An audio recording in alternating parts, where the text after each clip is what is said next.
सुप्रभात बच्चों। आज हम एक कविता आपके समक्ष प्रस्तुत करने जा रहे हैं जिसका शीर्षक है हम नन्हे नन्हे बच्चे हैं।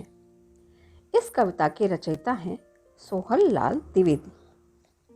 बच्चों, कविता को प्रस्तुत करने से पहले आइए इस कविता का पहले हम कविता परिचय पढ़ते हैं।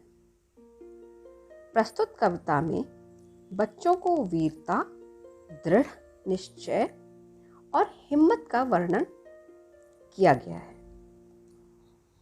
यद्यपि ये नादान बच्चे हैं, मगर निर्भीक होके, निर्भीक का यहाँ पे अर्थ होता है जो बिना डरे अपना पक्ष रख सके। निर्भीक होकर हर परिस्थिति का सामना करने के लिए तैयार हैं और भारत के सम्मान को बनाए रखना चाहते हैं। और तिरंगा हमारे देश की शान है। अब आइए हम इस कविता को पढ़ना शुरू करते हैं। हम नन्हे नन्हे बच्चे हैं। यहाँ नन्हे शब्द का अर्थ है छोटे, यानी यह कविता हमें नन्हे नन्हे यानी छोटे छोटे बच्चों के लक्ष्यों के बारे में हमको बता रही है। उनकी हिम्मत का वर्णन के बारे में बता रही है।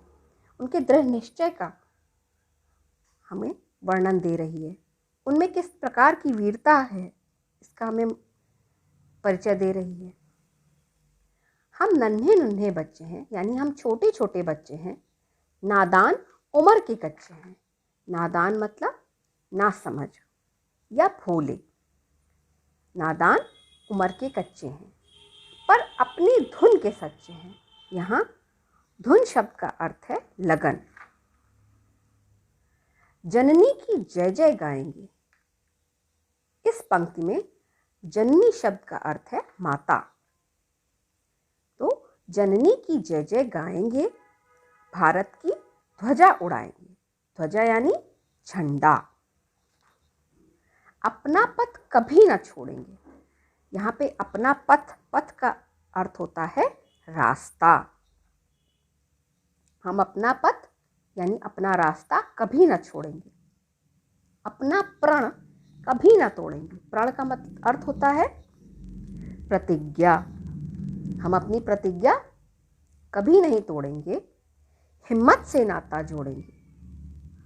हम हिमगिरी पर चढ़ जाएंगे। यहाँ पर हिमगिरी का अर्थ है हिमालय। हिमालय पर चढ़ जाएंगे, भारत की ध्वजा उड़ाएंगे। हम भय से कभी न डोलेंगे। इस पंक्ति में भय का अर्थ है रुकावटें, बाधाएं। तो हम भय से कभी नहीं डोलेंगे, यानी हम कभी भी किसी भी रुकावट से नहीं डरेंगे। अपनी ताकत को तोलेंगे, यानी हम अपनी पूरी हिम्मत से किसी भी समस्या, किसी भी रुकावट का पूरा डट कर सामना करेंगे। हम इसकी शान बढ़ाएंगे। इस पंक्ति में इसकी का अर्थ है हमारे देश की और हमारे तिरंगे की शान को, हम गौरव को हम हमेशा बढ़ाएंगे। भारत की ध्वजा उड़ाएंगे।